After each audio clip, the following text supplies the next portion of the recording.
નમસ્કાર દર્શક મિત્રો, હું શીતલ મહેતા ન્યૂઝ ઓફ કચ્છમાં આપનું સ્વાગત છે। જોઈએ આજના સમાચાર।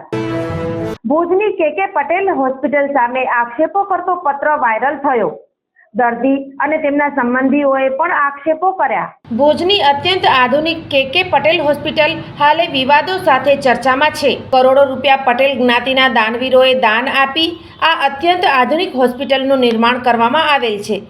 તાજેતરમાં 24 સેવા ટ્રસ્ટ ભુજના સિમ્બોલ સાથે શ્રી કચ્છી લેવા પટેલ સમાજ 24 સેવા ટ્રસ્ટ ભુજનો એક કથિત પત્ર વાયરલ થયો છે, જેમાં રમેશ પટેલ તથા કરસન વેલજી મેપાણી નામ લખેલ છે અને મોબાઈલ નંબર લખેલ છે। તે પત્રમાં હોસ્પિટલ સામે ગંભીર આક્ષેપો કથિત પત્ર દ્વારા કરવામાં આવ્યા છે। માંડવી વિસ્તારના ગરીબ કિસાન કરસન વેલજી મેપાણીની સારવારને લઈને ઘણા પ્રશ્નો ઊભા કરાયા છે। રિપોર્ટમાં પણ ફેરફાર અને આરોગ્ય સાથે ચેડા થયા હોવાની વાત લખાઈ છે। આ હોસ્પિટલના સલાહકાર અને આગેવાન ગોવિંદ કેસરા હાલાઈએ વાત કરતા જણાવ્યું હતું કે એક કિસ્સો એવો છે કે ભાઈ કરસનભાઈ માંડવી તાલુકાના કોળે ગામના વતની છે અને ખેત મજૂર છે, એટલે જખણિયાની આજુબાજુ ખેતીની મજૂરી કરી પોતાનું ગુજરાન ચલાવે છે। એ ભાઈ લેવા પટેલ હોસ્પિટલ ચલાવતી કે પટેલ સુપર સ્પેશિયાલિસ્ટ હોસ્પિટલના ટ્રીટમેન્ટ માટે ગયેલા અને ટ્રીટમેન્ટમાં એમને રિપોર્ટ પ્રથમ બ્લોકેજનો કંઈક 85 થી 90% તમારી નસ બ્લોક છે એમ આવ્યો। પાછળથી રિપોર્ટ કર્યો એટલે 55-60% આવ્યો। એ રિપોર્ટ કર્યા પછી એવું જાણવા મળ્યું કે એને લોહીના રિપોર્ટ કર્યા, એમાંય 2 વખત રિપોર્ટ કર્યા, એમાંય તફાવત આવ્યો। આ તફાવત પેટે એમણે મને બિલ બતાડ્યા હતા, એ પ્રમાણે 85,000 જેવું બિલ એમને કરેલું।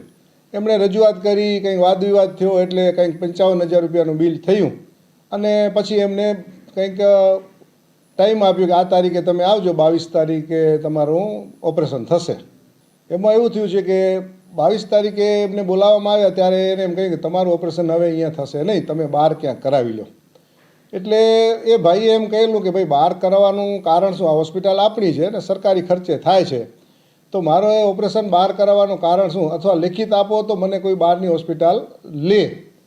એમના રિપોર્ટમાં એવું છે કે રિપોર્ટ એ લોકો એમના નજીકના ડૉક્ટર કે ફેમિલી ડૉક્ટર પાસે ચેક કરાવતા એવું લાગ્યું કે રિપોર્ટમાં ખરેખર છેડછાડ થયેલો છે અને ગડબડ થયેલો છે એવું જણાયું। એ ભાઈ અત્યારના જે ચાલુ પેશન્ટ કરશનભાઈ છે એમણે સમાજના ટ્રસ્ટીઓ સાથે ચર્ચા વિચારણા કરેલ। એ લોકોએ કહ્યું કે ટ્રસ્ટીઓને અમે તમને મળાવશું નહીં, હોસ્પિટલ કે પટેલ હોસ્પિટલ કહ્યું તમે તમારી સમાજમાં ટ્રસ્ટીઓ જઈને મળી લો। એટલે ભાઈ એ માંડવીના હોય, માંડવી સમાજના કચ્છ સમાજના જે ઉપપ્રમુખ છે શિવજીભાઈ છબાડિયા તથા બીજા અન્ય એક ટ્રસ્ટી છે લાલજીભાઈ, જે એમના ઘરની આજુબાજુ રહે છે, એમને વાત કરી કે મારાથી એવો કિસ્સો બન્યો છે તો તમે કંઈક મદદરૂપ થાવ। એટલે એ ભાઈઓએ કે સમાજના ટ્રસ્ટીઓ એમને કોઈ મદદરૂપ થયા નહીં અને એમને એમ કહેવામાં આવ્યું કે તમે તમારી રીતે જે કરતા હોય કરી લો, અમે આમાં કોઈ તમને મદદ કરી શકશે। મારો એવો અભિપ્રાય છે, હું આ સંસ્થાનો સલાહકાર સમિતિનો સભ્ય છું, એટલે લોકોને ખબર પડે છે, એ લોકો મારી પાસે આવે છે કે સમાજની હોસ્પિટલમાં આવા અસંખ્ય કિસ્સાઓ બને છે। 200 કરોડ રૂપિયાના ખર્ચે બનેલી પટેલની હોસ્પિટલમાં કશું સમાજના જ્ઞાતિજનોને કશું ફાયદો થતો નથી। અન્ય હોસ્પિટલમાં જેટલો ખર્ચ થાય છે એના કરતાં ડબલ વસૂલવામાં આવે છે। એટલે અમે અમારા જ્ઞાતિના વડીલો દાતાઓ પ્રત્યે એવો વિશ્વાસ વ્યક્ત કરીએ છીએ કે આનો કોઈ રસ્તો નીકળે, સમાજ ટ્રસ્ટી મંડળ ભેરું થાય અને આનો કંઈ ઉકેલ લાવે, અન્યથા આ કેસ બાબતે તેમજ અન્ય કેસ બાબતે સમાજે અથવા તો અમારે આરોગ્ય વિભાગને જાણ કરવી પડશે, સરકારને જાણ કરવી પડશે। સરકારના ખર્ચે થતા ઓપરેશનોમાં જો આવી છેડછાડ થતી હોય તો ખરેખર શરમજનક કિસ્સો છે। અમારી હોસ્પિટલ મહાકાર્ડ અને આયુષ્યમાન કાર્ડ બંને ચાલુ છે। જેમની સારવાર સંબંધે વિવાદ થયો છે તેવા દર્દી કરસન વેલજી મેપાણીએ તેમના સ્વમુખે સમગ્ર બાબતનું વર્ણન કરતા જણાવ્યું કે હેલો, મારું નામ આસંબિયા મોટા, મારું નામ છે કરસન વેલજી મેપાણી। જમેવાડી રાખીને હું રહું છું, મારું ગુજરાન ચલાવેલું। રાતની મારી છાતી ઉપડી તો માંડવી ગયો, માંડવીથી ગયો ભુજ મને લાવ્યો કેમાં, તો કેપરના રિપોર્ટ કઢાવ્યા તો એને મને ગલત રિપોર્ટ કરાવ્યા બધું ને પૈસા મારા કનેથી છેતરી લીધા છે। પછી બીજો રિપોર્ટ કે હવે તમારી કિડનીમાં પ્રોબ્લેમ છે, તો કિડની કેમ મારી પ્રોબ્લેમ છે એમ કરીને મારા શરીરની એને સટી નાખી અને પૈસા પાડી લીધા બધા। હવે આવું બીજાથી ન થવું જોઈએ, મારાથી થયું બીજા ભાઈઓથી ન થાય। જેને આ જડે ધ્યાન શક્તિને જોજો।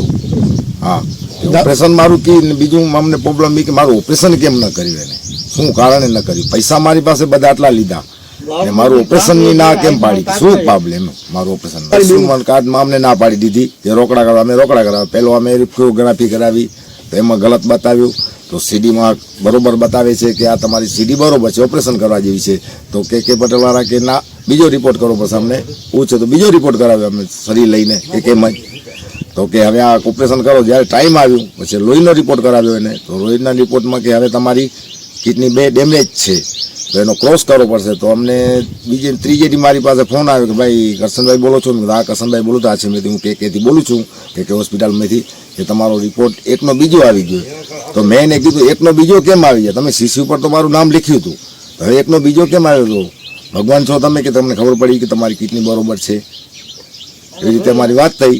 ને પછી અમે ગયા, ત્યાં અમને બોલાવ્યા. તમે ગયા તો કે સોમવારના તમે આવો, દાખલ કરશો. સોમવારના ગયા તો કે સાહેબ નથી ને આ નથી. તો અમને પાછા હાલ્યા આવ્યા. પછી બુધવારના સાહેબ કે બુધવારના આપણે આવો તો અમારે દાખલ કરીને ગુરુવારના હું ઓપરેશન કરું. તો ગુરુવારના ગયા તો પેલી ના પાડી દીધી. તો કે સમાજમાં નીચે પૂછી જાઉં શું કે છે. તો કે સાહેબની નીચે હોસ્પિટલ છે કે હોસ્પિટલની ત્યાં ગયા કે અમે બાઈને મળ્યા. બાઈ કે મિટિંગ કરશું સા અમે. તો શું કારણે મિટિંગ કરવી હતી એને ખબર. કે વાળા મિટિંગ કરીને સાંજના 5 વાગે કે હવે આ કરશનભાઈનું ઓપરેશન નહીં કરી અમે. પણ શું કારણે નહીં કરી એ અમને લખી ન દીધું. દર્દીના ભત્રીજા રવિ પટેલે જેઓ દર્દી સાથે હતા તેમણે જણાવ્યું કે હા, હું રવિ પટેલ, કોડાઈવાડી વિસ્તાર રહેવાનું. કાકાને કિડની એન્જિયોગ્રાફીના રિપોર્ટ માટે ભુજ કે હોસ્પિટલમાં લઈ ગયો. અહીંયા રિપોર્ટ કરાવ્યા, રિપોર્ટ ગલત આવ્યો. એના કારણે મારે બીજો રિપોર્ટ કરાવવો પડ્યો, FFR. એ રિપોર્ટ કરાવતા એને ઓપરેશનનું કીધું અને ઓપરેશન અમારે કરીને આપ્યું. અને પછી લેબોરેટરીમાં કિડની ડેમેજ બતાવ્યા. એના કારણે અમારે એમ કીધું કે અત્યારે જો ઓપરેશન કરશી તો ડાયાલિસિસનો ચાન્સ વધશે. એના માટે મેં ઓપરેશન નથી કરાવ્યું.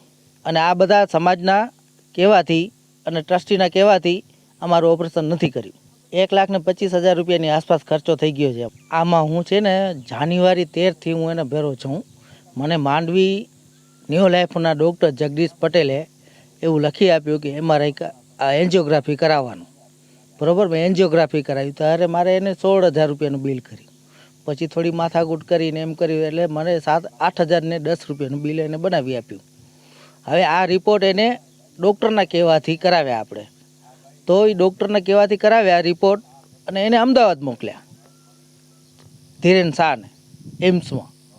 તો ત્યાં એવું જાણવા મળ્યું કે આ રિપોર્ટ ગલત છે. પછી 2 દિવસ રહીને અમારે જે ગણેશ ડૉક્ટર છે એના સાથે મુલાકાત કરી અમે. અને મુલાકાતમાં એવું કહેવામાં આવ્યું કે હવે રિપોર્ટ આપણે ફરી કરવો પડશે. તો એને FFR કરીને એવો રિપોર્ટનું અમારે નામ આપ્યું. એના માટે અમારે 57,500 રૂપિયાની સ્પ્રિંગ મગાવવાની હતી. હવે તો એ લોકો એમ કીધું કે હવે આપણે આ હોસ્પિટલમાં અવેલેબલ નથી, અમે મગાવી રાખીને તમારે ફોન કરી ત્યારે તમે આવી જાજો. તો અમે એ કરવા તૈયાર થયા. તો એનું બિલ અમારે બનાવ્યું 88,500 રૂપિયાનું. એમાં એ હવે જો એમ કહેતા હોય કે અમારા સમાજની અંદરથી 20% ડિસ્કાઉન્ટ મળે. બરાબર, ડૉક્ટરના કહેવાથી અમારે 30% ડૉક્ટરનું ડિસ્કાઉન્ટ હતું અને 20% અમારો સુવિધા કાર્ડ. તો એ 50%ની અંદર પડવું જોઈએ ને. તો એનો મારા રિપોર્ટને એને 55,000 રૂપિયાની આસપાસ બિલ કર્યું. પછી એની ટોટલી લેબોરેટરી અને 1 જાન્યુઆરીને મેં રિપોર્ટ કરાવ્યો લેબોરેટરીનો. કારણ કે 2 ફેરે ઓલી ડાઈ ગઈ હતી અંદર એન્જિયોગ્રાફીની અને FFRની. તો ડૉક્ટરને વેમ કે આ કદાચ કિડની ઉપર ઇફેક્ટ કરે એમ. તો ઇફેક્ટ નહીં, એ ડૉક્ટરે અમારે રિપોર્ટ કર્યો. અમારે 3:30 વાગે એને રિપોર્ટ આપ્યો. એ 3:30 વાગે રિપોર્ટ આવ્યો તો એમાં કિડની ફેલ બતાવી. 5 વાગે અમે ડૉક્ટરને મળ્યા તો કે તમારી કિડનીમાં ડેમેજ છે. પછી એને રિપોર્ટ નથી અમે એને લોહી દીધું, નથી કાંઈ કર્યું. અને 6 તારીખના અંદર પાછો રિપોર્ટ બદલીને કેમ આવે કે તમારી કિડની ડેમેજ નથી. દર્દીના વાડી વિસ્તારના પડોશી વિશ્રામ ભીમજીએ જણાવ્યું કે પટલમાં એ બનાવ એવો બન્યો કે ભાઈને લઈ ગયા હતા, રિપોર્ટ એને ગલત કરાયા. પહેલાં એને સીટીમાં કરાવ્યા એટલે ડૉક્ટરે એને કીધું કે એમાં કાંઈક મિસ્ટેક છે. તમે એને ડૉક્ટરને ફોન કર્યો ગણેશ ડૉક્ટરે કે ભાઈ એમાં કાંઈક મિસ્ટેક લાગેલી, તમને કાંઈક એનું કરો. તો એ એગ્રી નથી આ ડૉક્ટર બરાબર. પાછા ફેરી FIR કરાવ્યો, વાયર નાખીને સ્પ્રિંગ નાખીને. એના કાંઈક કેટલા રૂપિયા 80 કે 82 હજાર રૂપિયાનું કાંઈક બિલ થયું. પછી એમાં મેં જ કરી દીધું મગજમારી. તેમાંથી એને પૈસા થોડાક 35,000 રૂપિયા એને કાપી આપ્યા. સમાજની હોસ્પિટલ છે, દાતારું પૈસા દે છે જમ, બરાબર. એ નાના માણસને સેવા કરવાવાળું પૈસા આપ્યા હતા, તો એનાથી એને મનાઈ શું કેમ કરી? શા માટે મનાઈ કરી? પાછો છેલ્લી બાકીના પાડીને એમ કીધું કે આયુષ્માન કાર્ડ તમારું નહીં ચાલે. આમ ભુજની પ્રસિદ્ધ હોસ્પિટલ સંબંધી હાલે એક પત્ર તથા દર્દીની સારવારને કારણે વિવાદોમાં છે. આ સમગ્ર વિષય મેડિકલ સાયન્સનો છે. દર્દી જે કહે છે તે તેમની સમજ પ્રમાણે કહે છે. પત્રમાં લગાવેલ આક્ષેપો, દર્દી અને તેમના સગાઓ દ્વારા કહેવામાં આવેલ વાતો વગેરે ઊંડાણથી તપાસ થાય તો ખરેખર સત્ય શું છે તે બહાર આવે. ન્યૂઝ ચેનલ આક્ષેપોની પુષ્ટિ કે આ સંબંધે કોઈ ટિપ્પણી કરતું નથી અને સમર્થન પણ ન્યૂઝ ચેનલ કરતું નથી, પણ વિશાળ લોકહિતમાં જે બાબત ચર્ચામાં છે તે તેમના શબ્દોમાં રજૂ કરાઈ છે. સોફ Kutch, power by opal electronics, LG best shop, Vijaynagar road Bhuj, Rambagh road Adipur. Power by KC jewellers, latest fashion ડિઝાઇનના ઓર્નામેન્ટ્સનો વિશ્વાસપાત્ર શોરૂમ, હોસ્પિટલ રોડ ભુજ. દર્શક મિત્રો, આજે તારીખ 27 ફેબ્રુઆરી 2024. આ હતા આજના સમાચાર. આવતીકાલે ફરી મળીશું. ત્યાં સુધી મને રજા આપશો. નમસ્કાર.